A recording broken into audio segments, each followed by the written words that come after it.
안녕하세요. 지난 시간에 이어서 오늘은 기독교 강요 1권 3장 하나님에 대한 지식은 인간의 마음에 자연스럽게 심어져 있다라는 그런 존 칼빈의 기독교 강요 1권 제 3장 시작하도록 하겠습니다.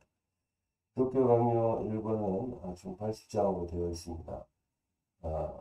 1권은 기독교 강요는 총 4권, 4권으로 80장에 걸쳐서 이루어져 있고 1권은 18장까지 되어져 있습니다. 그래서 썸네일에 보시면은 1권 18-3이라고 했는데 1권은 18장까지 있다는 뜻입니다. 그리고 오늘 강의할 곳은 3장이다 라는 의미로 썸네일을 만들었고요.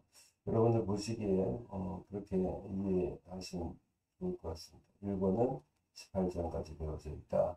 근데 오늘 강의할 내용은 3장이다. 그렇습니다. 자, 이제 같이 화면으로 같이 이제 보시면서 강의를 진행하도록 하겠습니다. 3장 3장은 신에 대한 지식은 인간의 마음에 자연스럽게 심어져 있다라는 그렇게 되어져 있습니다. 이 1권 3장에 대해서 세 가지 정도로 우리가 배울 수 있는데, 첫 번째, 하나님에 대한 지식이 모든 사람에게 나타났으므로 버림받은 자들은 변명할 수 없다라는 것과 하나님의 존재에 대한 보편적인 인정이라는 부분. 두 번째, 종교와 신에 대한 믿음은 교활은 정치인들의 호구라는 믿음에 대한 반론, 반론에 대한 반박, 이러한 보편적인 믿음은 악인과 무신론자들의 사례를 통해 확증되었다.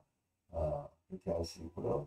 세 번째, 악인들이 하나님에 대한 모든 두려움을 마음에서 몰아내려는 헛된 노력도 이를 확증한다. 결론적으로 하나님에 대한 지식은 인간의 마음에 자연적으로 심겨져 있다라는 그런 주제로 이제 강의가 진행되었습니다. 존 칼빈은 늘 계속해서 이야기하지만 하나님에 대한 지식을 알아야지 우리 인간에 대한 지식도 알 수 있고, 그래야지 하나님과 인간과의 올바른 관계를 정립해 나갈 수 있다라고 계속해서 이야기하고 있습니다. 자, 그러면 성경 첫 번째 하나님에 대한 지식에 대한 부분입니다. 같이 읽겠습니다. 자연적인 재능의 특성, 인간의 정신 속에 그리고 실제로 본능적으로 신에 대한 어떤 감각이 존재한다는 것은 의심할 여지가 없다고 우리는 생각합니다. 왜냐하면 신께서는 어떤 사람도 무지하다고 가장하지 못하도록 모든 사람에게 자신의 신격에 대한 어떠한 관념을 부여하셨고, 그 기억을 끊임없이 새롭게 하고 때로는 확정시키기 때문입니다. 그러니까 존 칼빈은 그런 이야기를 하는 거죠. 인간의 정신 속에 우리가 우리의 아기가 태어나거나 그러면 그 인간에게는 본능적으로 신에 대한 그 감각이 존재한다는 것을 의심할 여지가 없다. 하나님이 살아계신 증거 중에 조직신학에서는 이 부분을 하나님의 계신 증거, 하나님의 존재하는 증거, 그 증거 중에 양심의 증거라고 하는데, 그 밭으로 이제 떼어내서 분류를 하거든요. 근데 존 칼빈은 인간의 정신 속에 그리고 실제적 본능적으로 신에 대한 어떤 감각이 존재한다는 것은 의심할 여지가 없다. 왜냐하면 하나님께서 어떤 사람도 무지하다고 가정하지 못하도록 모든 사람에게 자신의 신격에 대한 어떠한 관념을 부여하셨고, 그 기억을 끊임없이 새롭게 때로는 확장시키기 때문이다 라고 이야기하고 있습니다. 그러니까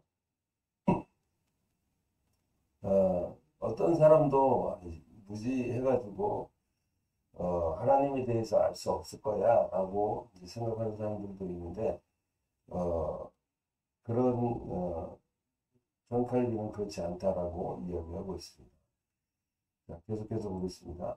신이 존재하고 그가 자신의 창조주임을 아는 모든 사람은 신을 경배하지 않거나 자신의 삶을 신께 헌신하지 않을 때 자신의 양심에 의해 정죄받을 수 있습니다. 그러니까 하나님이 살아 계신다는 것을 창조주 하나님을 알고 있는데 그 하나님 앞에 우리가 헌신하지 않으면 정죄받을 수 있다라는 생각들이 이제 마음속에 생각 속에 담겨져 있다 그러죠. 지난 시간에도 말씀드렸다시피 어떤 사람이 주일날 예배 안 드리고 어디로 갔을 때 놀러 가거나 뭐 수련회를 가거나 야유회를 가거나 골프를 치러 가거나 미팅을 하거나 사업적인 만남을 가지거나 그럴 때 보면 이제 두려움이 생기는 거죠. 하나님 앞에 예배 드리지도 않고 이거 가도 되나 이러면서 그런 불안한 마음들이 있는데 그 양심에 의해서 정죄받을 수 있다라고 이야기합니다.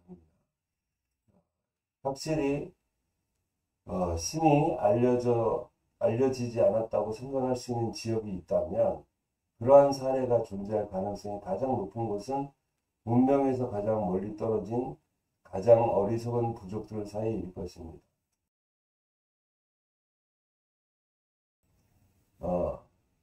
이 부분이 확실히 신이 알려지지 않았다고 생각할 수 있는 지역이 있다면 문명에서 가장 멀리 떨어진 가장 어리석은 부족들 사이일 것이다 라고 이야기하고 있습니다. 하나님에 대해서 하나님을 알지 못한다. 저 사람들은 하나님을 알지 못할 거야 라고 하는 그런 사람들이 있다고 한다면 우리가 생각하는 그 원시인들 같은 사람들이 사는 그 지역, 그 어린 곳에 있는 그 지역 사람들이 하나님에 대해서 잘 알지 못할 것이다 라고 우리는 추측할 수 있습니다. 그러나 한 이교도가 우리에게 말했듯이 신이 존재한다는 확신에 젖지 않을 만큼 이 야만적인 민족이나 잔인한 종족은 없다. 하나님이 계시지 않는다라고 하는 확신을 갖고 있는 사람들은 하나님에 대한 두려움이 없기 때문에 야만적인 민족이나 잔인할 수밖에 없는 그 부분은 또 좀 더 생각을 해서 말씀드리기도 하고 이제 저는 이제 우리 신학교 교수분 중에 한 분이 민다나오의 그 다바오 산꼭대기에서 오신 분이 계셔요. 근데 그분은 이야기를 이렇게 해보면 그곳 사람들은 산지족들은 아직도 옷을 입지 않는데 이런 옷도 입지 않고 남자들 같은 경우에 그냥 팬티도 아니고 그냥 거기만 남자 여자 같은 경우에 그 부분만 가리고 있다는 거죠. 근데 그곳에 있는 사람들이 어떻게 하나님에 대해서 알까라고 생각을 했는데 그 마을 출신의 목회자가 있는 거예요. 그러니까 그곳에서도 복음이 전해지고 그 사람들 나름대로도 하나님에 대해서 알아가고 하나님 신이 있다라는 것은 인정하는 그런 것이죠. 자, 계속해서 보겠습니다. 다른 면에서 하등 동물과 가장 다르지 않아 보이는 사람들조차도 끊임없이 어떤 종류의 종교심을 가지고 있습니다. 우리가 보면 이제 하등 동물과 다르지 않아 보이는 사람들, 이제 그런 사람들이 좀 전에 말씀드렸던 그런 종류의 사람들이겠죠. 이렇게 문명의 혜택을 전혀 받지 않고 그냥 자연적인 내추럴한 그런 모습으로 살아가는 사람들일 텐데, 그런 사람들에게도 종교심이 있다 그럽니다. 이 공통된 신념은 사람들의 마음을 그토록 철저히 사로잡았고 모든 사람의 가슴에 확실하게 확고하게 새겨졌습니다.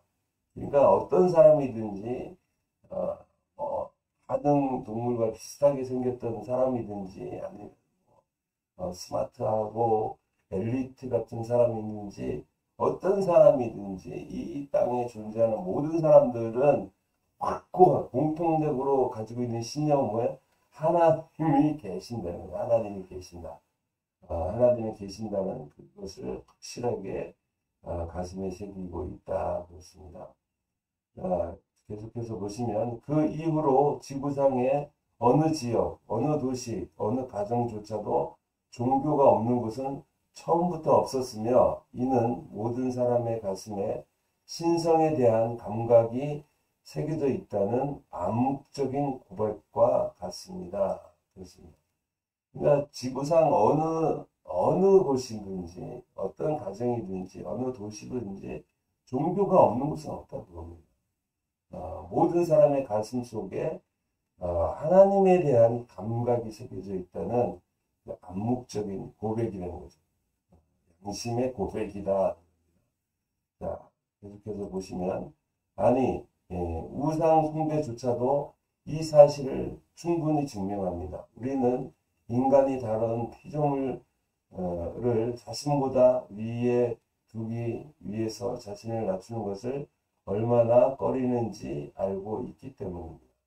그러므로 신이 없다고 여겨지기보다는 나무와 동물을 숭배하기로 선택할 때 신에 대한 이러한 인상이 얼마나 강렬했는지는 분명합니다. 인간의 마음에서 이러한 인상을 지우는 것은 그의 본성에 있는 감정을 무너뜨리는 것보다 더 어렵기 때문입니다. 특히 본성적인 오만함에 반하여 가장 하찮은 대상 앞에서 신에 대한 경의의 표시로 자발적으로 자신을 낮추는 경우 이런 감정은 분명히 무너집니다. 그러니까 지구상 어느 곳에 있는 사람이든지 다 신은 있다라고 이야기하고 있고, 그것은 우상 숭배하는 사람들조차도 신이 있다고 믿는 거죠. 그래서 사람들은 나무나 돌이나 이런 것들을 숭배하는 거죠. 그런 것 밑에서 절을 하고 기도를 하고 자기의 소원을 아뢰고 또 음식을 바치고 술을 따르고 하는 이런 행위들을 하게 되는 것은 그들의 마음속에 신이 있다라는 것을 이야기하고 있는 것이다라고 존 칼빈은 이야기합니다. 자, 두 번째로 종교는 자의적인 발명품이 아닙니다. 따라서 일부 사람들이 주장하듯이 종교가 소수 개인의 교활함과 술책에 의해 대중을 적절히 복종시키기 위한 수단으로 고안되었다고 주장하는 것은 매우 불합리합니다. 많은 그런 이야기들 한 번씩 들어보셨을 거예요. 종교는 악편이다 라는 그런 말 있잖아요. 그거는 소수 몇몇 사람들의 그 교활함과 술책으로 인해서 대중을 복종시키기 위해서 수단으로 종교라는 것이 만들어졌다라고 이야기하는 것은 매우 불합리하다라는 이야기입니다.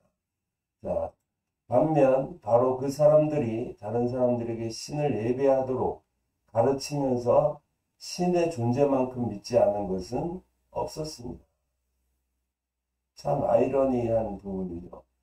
하나님이 있다라고 하나님이 신을 예배하도록 이야기하고 가르치면서 신의 존재만큼 믿지 않는 것은 없었다. 이야기합니다.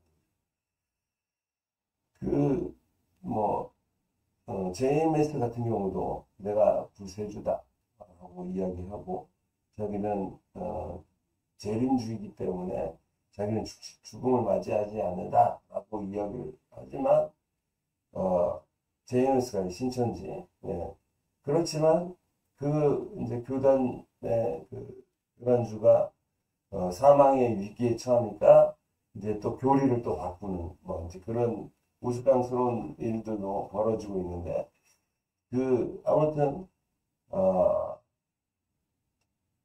그 사람들에게 그 신을 믿어라라고 강요하면서도 자기들은 믿지 않는다.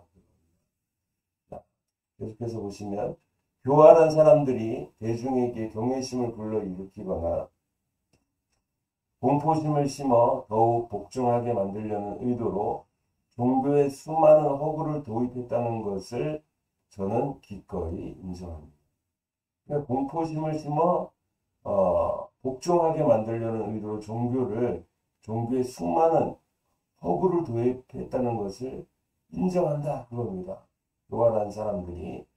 하지만 만약 사람들의 마음이 신에 대한 획일적인 믿음, 즉 종교적 성향의 씨앗에서 비롯되는 믿음에 미리 물들지 않았다면 그들은 결코 성공할 수 없었을 것입니다. 사람들이 신에 대한 믿음이 없었다. 그러면 아무리 교환하고 아무리 그런 출첵을 부렸던 그런 지도자들이나 이런 사람들이나 교단주라든가 이단주들이 그런 사람들이 아무리 술책을 부렸어도 사람들의 마음에 신에 대한 믿음이 획일적인 믿음이 없었다. 결코 성공할 수 없었다는 것. 그들이 성공할 수 있었다라고 하는 것은 신에 대한 믿음이 있었기 때문이다. 그러니까 각종 이단들이 이제 우리가 생각할 때 이단들이 왜 이렇게 부흥을 하지? 라고 이야기할 때 부흥하는 이유는 다 한 가지라는 거예요. 사람들의 마음속에 그 이단을 따르는 사람들인지 그냥 기존 교회를 다니든지 다른 종교를 가진 사람들인지 사람들마다 마음속에 신에 대한 확실한 의지가 있다. 믿음이 있다고 봅니다. 그렇기 때문에 우리가 믿는 신은 이 신이야 라고 해서 종교를 가지게 되고 또 이단에 빠지기도 하고 다른 길로 가기도 하고 그렇게 된다라는 이야기입니다. 자, 그리고 종교 문제에 있어서 교활하게 무례한 이웃들에게 강요한 자들이 신에 대한 지식을 전혀 갖추지 못했다는 것은 참으로 믿기 어려운 일입니다. 그러니까 종교 문제에 있어서 교활하게 무례한 이웃들에게 강요한 자들, 그러니까 이렇게 교활하면서 무례하게 강요한 자들, 이웃들에게 강요한 자들이 신에 대한 지식을 전혀 갖추지 못했다는 참으로 믿기 어려운 일입니다. 옛날에도 그리고 오늘날에도 적지 않은 수의 사람들이 신의 존재를 부인했지만 원하든 원치 않든 그들은 알고 싶지 않은 진실을 가끔 느낍니다. 우리는 깔리굴라보다도 더 거침없고 더 애담하게 신을 경멸한 사람에 대한 기록을 읽지 못했습니다. 이 깔리굴라라고 하는 사람은 그 로마의 제3대 황제였죠. 하나님에 대해서 하나님을 멸시하고 했던 사람이고 기록에 의하면 37년에서 41년 동안 4년 동안 재직하다가 나중에 자살했다든가 이제 그렇게 생을 마감한 로마의 황제였습니다. 근데 그런 사람도 하나님에 대해서 막 경멸하고 했지만 그렇게 경멸하고 하나님을 비난하고 비방한 사람들도 많이 있었다. 하지만 신의 진노의 징조가 드러났을 때 그보다 더 큰 두려움을 보인 사람은 없었다. 그러니까 칼리굴라라고 하는 황제가 신에 대해서 막 이렇게 어, 뭐예요, 경멸하고 하나님이 어디 있어 그러면서 막 했지만 신의 진노의 징조가 하나님이 때린 거 아니야? 진노의 징조가 드러났을 때 다른 어떤 사람보다 더 많이 두려웠다. 그는 아무리 원치 않더라도 자신이 정죄하려고 애썼다고 공언하는 신 앞에서 공포를 떨었습니다. 네, 이 부분이죠. 공포를 떨렸다.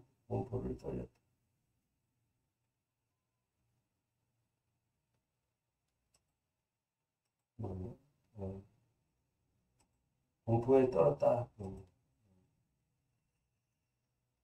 하나님을 그렇게 비난하고 물시하고 경멸하더니 결국은 자기에게 닥쳐진 그런 하나님의 진노의 징계 앞에서는 공포에 떨 수밖에 없는 것이 인간의 나약하고 인간의 본성이죠. 네. 자, 계속해서 보겠습니다. 당신은 매일 그의 모방자들에게도 같은 일이 일어나는 것을 볼 수 있습니다. 신을 가장 대담하게 경멸하는 자는 낙엽 소리에도 쉽게 동요하고 떨게 됩니다. 그들이 신의 위엄을 옹호하기 위해서가 아니라면, 그러니까 하나님에 대해서 이제 하나님이 없다라고 이야기하는 사람들 있잖아요.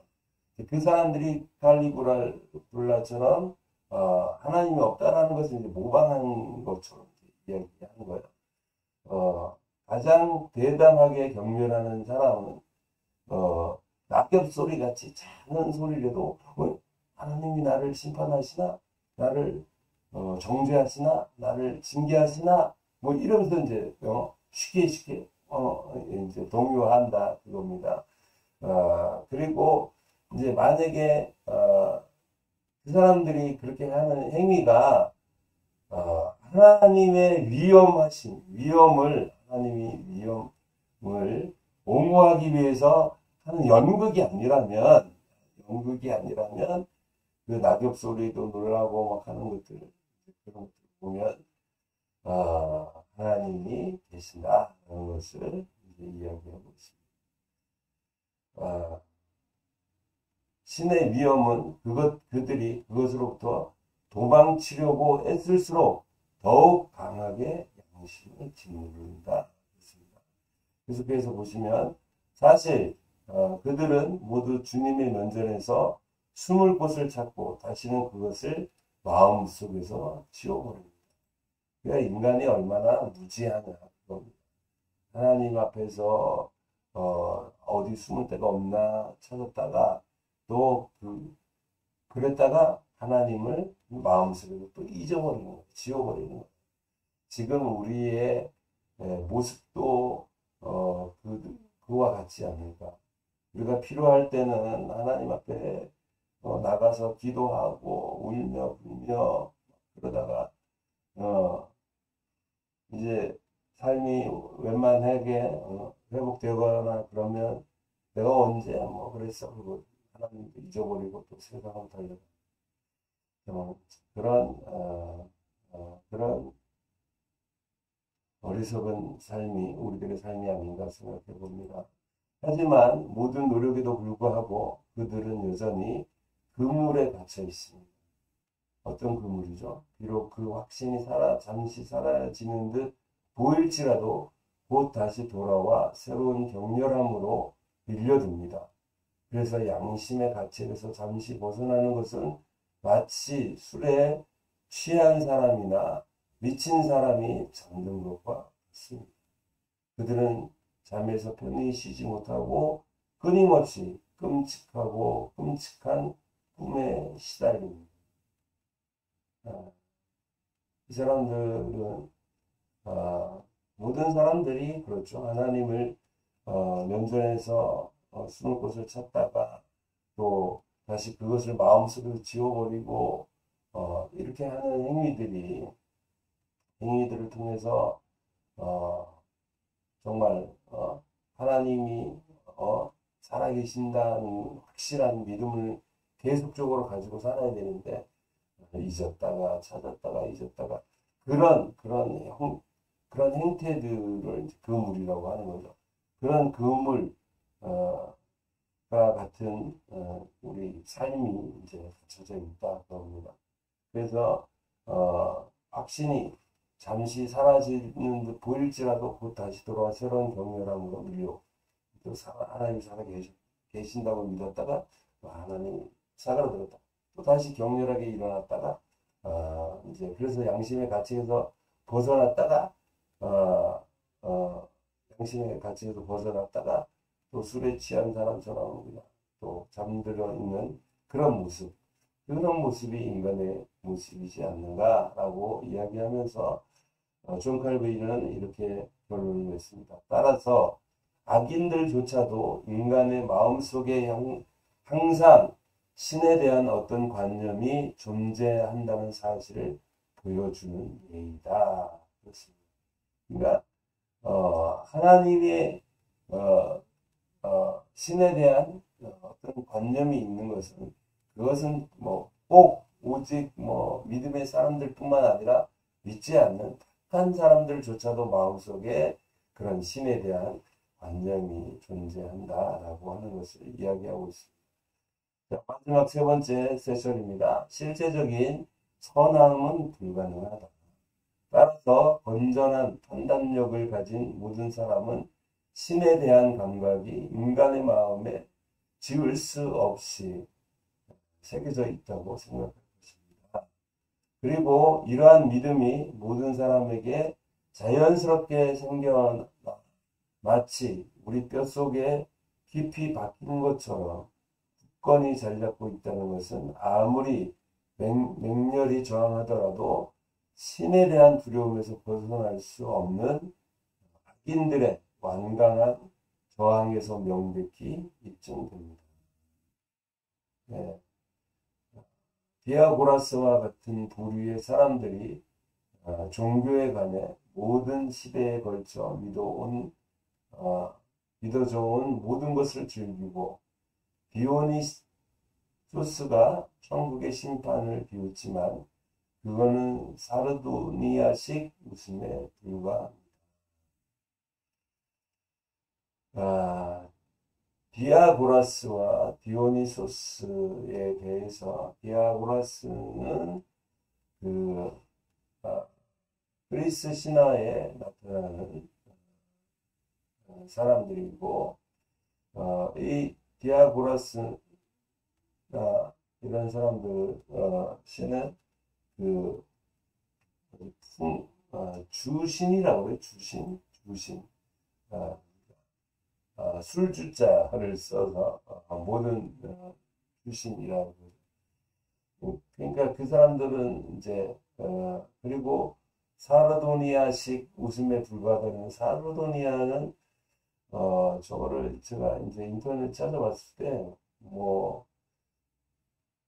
사르도니아식 웃음에 불과하다는데 사르도니아가 뭘까 그랬더니 마케도니아가 포도주의 종류 중에 하나예요. 그래서 이 주신과 관련되어 있으니까 포도주를 마시고 사람들이 즐거워하고 하는 이제 그런 모습을 이제 이야기하지 않나 이렇게 생각하고 있는데 아무튼 디아고라스와 같은 부류의 사람들이 종교에 관해서 모든 시대에 걸쳐 믿어져온 모든 것을 즐기고 디오니소스가 천국의 심판을 비웃지만 이 디오니소스는 향락의 이제 그런 것으로 비유되더라고요. 남신이고 남자신이라는 막 이렇게 찾아보니까 진짜 올 루드로 해가지고 막 조각되어지고 그런 것도 있고 하던데 그 사람들은 천국의 심판을 비웃습니다. 천국에서 뭐 형벌을 받거나 내재가 어디 있어? 그런 거죠. 그렇게 하는 행태들을 볼 수 있습니다. 자, 계속해서 보시면 불타는 강철보다 더 날카로운 양심이라는 벌레가 그들의 내면을 갉아먹고 있기 때문이다. 그렇습니다. 그들의 마음속에 강철보다 더 날카로운 양심이라고 하는 벌레가 그들의 내면을 갉아먹고 있다라고 얘기합니다. 자, 저는 키케로처럼 오류가 세월이 흐르면서 낡아지고 종교가 날로 발전하고 더 나아진다고 말하는 것이 아닙니다. 세상은 곧 살펴보겠지만 신에 대한 모든 지식을 떨쳐버리려고 온 힘을 다하고 있으며 무수한 방식으로 신에 대한 예배를 타락시키고 있기 때문입니다. 그러니까 신에 대한 모든 지식을 떨쳐버리고 온 힘을 다하고 온 힘을 다해서 하나님을 사랑해야 되는데 온 힘을 다해서 하나님에 대한 신에 대한 지식을 떨쳐버리려고 하고 있다. 무수한 방식으로 신에 대한 예배를 타락시키고 있다. 그러니까 우리가 지금 예배하고 있는 그런 예배 중에도 예배를 타락시키고 있는 부분은 없지 않은가 생각해 볼 필요가 있습니다. 다만 악인들이 신을 경멸하는 수단으로 간절히 바라는 어리석은 마음의 완고함이 약해질 때에도 그들이 가장 없애버리고 싶어 했던 신에 대한 감각은 여전히 생생하게 살아나 이따금씩 터져 나온다는 것을 말씀드립니다. 따라서 우리는 이것이 학교에서 처음 배우는 교리가 아니라 모든 사람이 태어날 때부터 스스로의 주인이 된다는 교리임을 추론할 수 있습니다. 뭐 학교에서 하나님이 살아계신다라고 배우는 게 아니라 그런 배우는 교리가 아니라 스스로 태어나면서부터 스스로 주인이 된다. 하나님이 주인이 된다는 교리임을 추론해 볼 수 있다. 그겁니다. 자연 그 자체가 어떤 개인도 있도록 허락하지 않지만 많은 사람들이 온 힘을 다해 잊으려고 더욱이 모든 사람이 신을 아는 법을 배우는 명확한 목적을 위해 태어나고 살아간다면 그리고 그 신에 대한 지식이 이러한 효과를 내지 못하는 한 덧없고 헛된 것이라면 삶의 모든 생각과 행동을 이 목적에 집중시키지 않는 사람은 자신이 존재의 법칙을 완수하지 못한다는 것이 분명합니다. 이는 철학자들조차 간과하지 못했습니다. 플라톤이 신과 신의 행위에서 강조하듯이 영혼의 가장 중요한 선은 신을 닮는 데 있다고 가르쳤을 때, 즉 신을 알므로써 영혼이 온전히 신으로 변하는 데 있다고 말했을 때 그가 의미했던 것이 바로 그것이다. 그는 종교가 인간의 삶에서 추방되면 인간은 아무런 면에서도 뛰어나지 못할 뿐만 아니라 여러 면에서 짐승보다 훨씬 더 비참해진다고 단언합니다. 그러니까 사람과 동물이 다른 것은 동물은 하나님을 기억하지 못합니다. 전도서 기자가 이야기하기를 너는 아무 낙이 없다고 할 때가 가깝기 전에 곧 청년의 날에 너의 창조주 여호와를 기억하라 라고 얘기했던 것과 일맥상통한다고 볼 수 있습니다. 자, 마지막입니다. 왜냐하면 그들은 수많은 악에 노출되어 끊임없이 불안하고 힘든 삶을 살기 때문입니다.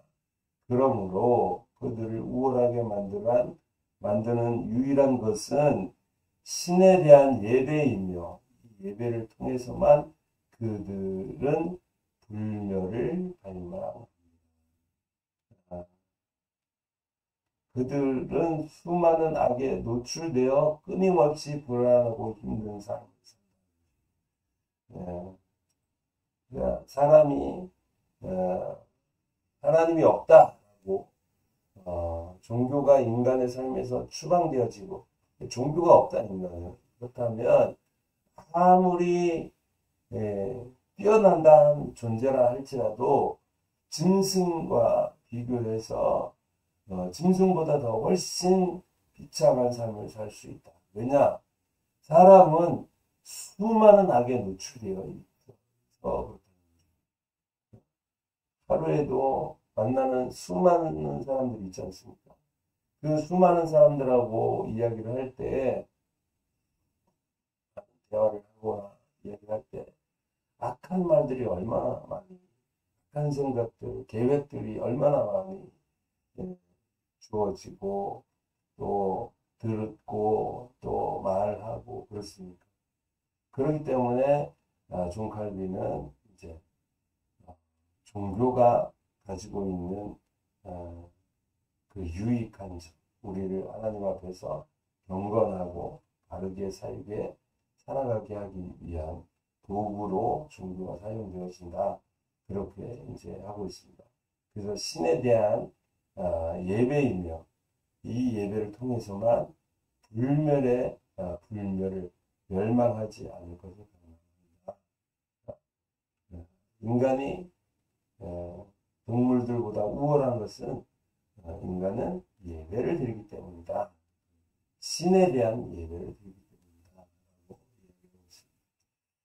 때문이다. 오늘 기독교 강요 1권 3장 강의는 여기서 마치도록 하겠습니다. 감사합니다.